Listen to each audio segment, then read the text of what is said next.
assalamu aleykum rahmatullahi taala wa barakatuh. bandiraɓe tedduɓe heeɗiɓe yeeɓoɓe yewtere meɗen sénégal men ɗo e télé meɗen Winderi TV. jaam e kisal Allah e moɗon no gonɗon ene gonirɗon kala.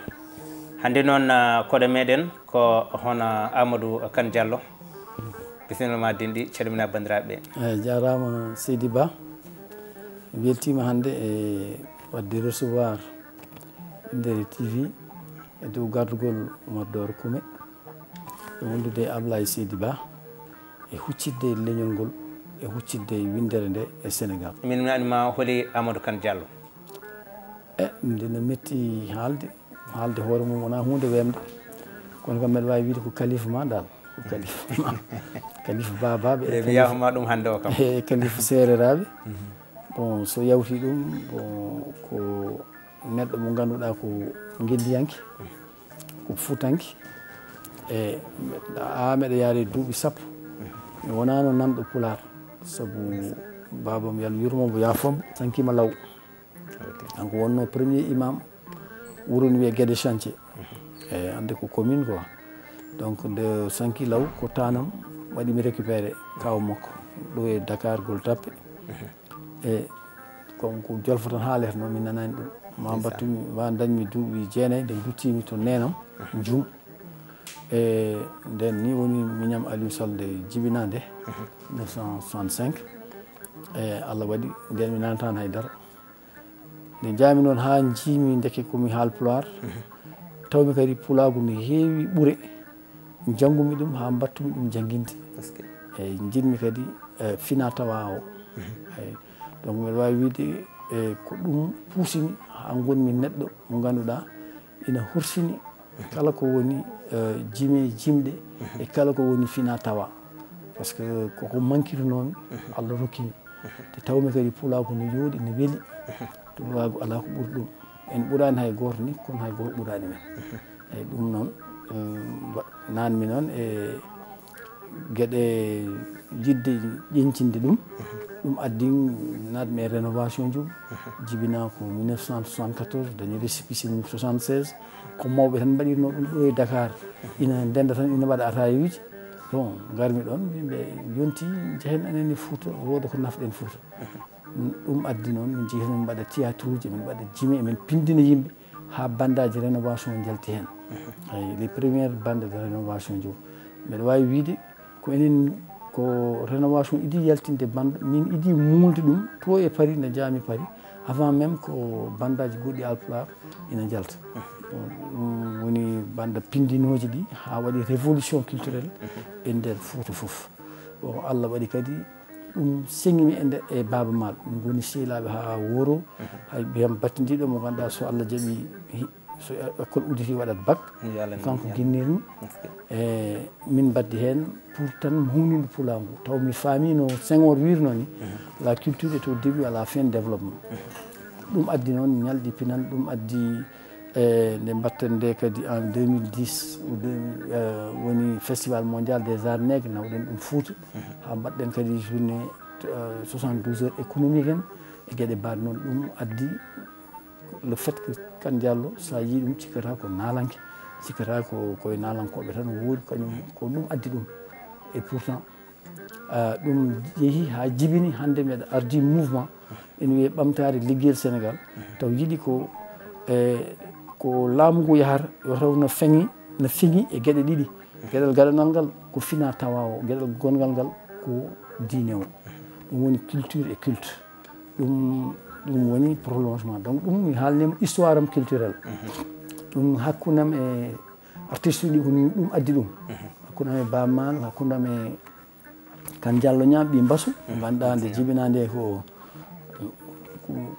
taw mbeɗa ari ɗo Mbasu innirimi ha dañi goɗɗo nde fuɗɗi innirde Baaba Maal.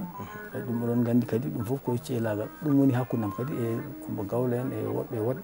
kala ɗo jiimi nalangue tan wonno pour min wonko message mo haalata, somi wawi ɗum wallude mi wallat ɗum. ɗum ko histoire culturelle o. bon histoire jangde nde noon woni intellectuel o. bon mi ɗo janggumi Dakar, min Fouta jangguinanima. Dakar jangumi ha dañi ɗo wiyetere ha mbaɗmi CM2 68 mais Allah waɗi nden noon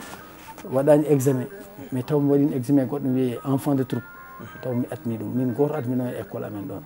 Allah waɗi jaami donc Dakar Bango toon jangumi ha premiére Allah waɗi kadi waɗi grève min guitta ɗonete min mbaɗa e l'armée wonno koye dirigeant ɗi jeyanomi min jaltina hedde décembre Allah walli mi noon jaami Blaise Diagne dañmi toon bac am avec mention bien bac C ɗum woni S1 biyeteɗo joni bon gummi ɗon naatmi université wonno aussi komi ko galle mis en fait ɓen kewani doole jogui noon jaltumi mi wawa mi dañano bourse en walla ko way noon jangumi université mbaɗmi ɗon première année mbaɗmi deuxiéme année maths physique Allah waɗi grève kadi jeeyami e tato waɗɓe dirigé grève o Senghor wi amen wi min gonta dañde bourse min gonta janngude ɗo bon nde ɗum ɓenni duttimi noon gonmi e jangguinde mathématique to e lycée de la force mbaɗmi toon duuɓi 3 caggal mum décret mbo Senghor riwno amen o minen en Madické Niang e woɗɓe décret o waɗa cassé nde waɗa cassé ha gasi noon e gatnumi noon concours uji kewɗi quoi par ce que Allah ɗuɓirno kam haqqille seeɗa gatmumi concours pour waɗoyde statistique mais Allah waɗi PNUD kadi sohluno informaticien e aɗa yetta hen Mamadou Thiam wonno directeur aménagement territoire e Mamadou Thiam mawɗo mi yettamo hen e ɓe ƴeewi hol dañɗo bac C e nder wuuro amen ko min goto dañno ɗum Allah waɗi noon min ƴettirami mbaɗoymi informatique jaami Belgique gumi ɗo jaami France ha gonmi expert en traitement de l'information gartumi ɗo nadmi poste gonmi toon ete waɗi toon lebbi 6 tan gontumi directeur informatique poste eyi waɗi toon guila 88 ha 2001 min wonno directeur informatique poste bon gumimi ɗon président Wade ƴettimi waɗimi conseil mum technique au niveau de la présidence à partir de 2001 à 2003 hedde 2004 après waɗimi directeur général COSEC gonmi ɗon ha 2010 Allah waɗi jaltumi ɗon ete o ƴettitimi kadi kanko président Wade waɗimi e sele makko waɗimi ministre conseiller ha nde men janata nde ko ministre conseiller gonnoon ya Allah waɗi noon caggal mum mi hande o mi woni komi médiateur financier des assurances ɗum ko président Macky nomimi ɗon e dow aussi ballal Abdoulaye Daouda Diallo e nde gonmi médiateur financier des assurances firti ko so tawi neɗɗo dañi caɗele hakkude mum e compagnie mum assurance so areyam mi réglat ɗum taw yoɓata haydata so yeehi ha dogui ha ronkini so ari ɗon ɗum woni donc parcours administratif o e gouvernemental o évidemment mi jangguini France mi jangguini ɗo wiyete extra et tout ɗon tan seeɗa ruttade e nder haala maɗa e haali wonde ɗo garɗa ha dañɗa duuɓi sappo walla sappo e ko fawi a nanani ɗemgal ngal kori hande oɗo saaha an hoorema ko añi heɓtinoma ko woto ɗum heɓta sukaɓe ma kode darema sukaɓe hande noɓe naniri ɗemgal ngal kamɓe koye mabɓe eyi sukaɓe ɓe foof nan nani pular eɓe ko gaɓe goni kono eɓe nani pular e mbeɗa yiiɗi kadi sukaɓe men foof nana pular ɗum waɗi noon jangguinoymi pular pour mi jangguinoɓe pular ko ɗum addi rénovation sa ƴeewi waɓe no Fodé Ndiaye en waɓe Mamadou Seck en e ko yimɓeɓe ganduɗa jangguinama pular ha batti ɗum jangguinde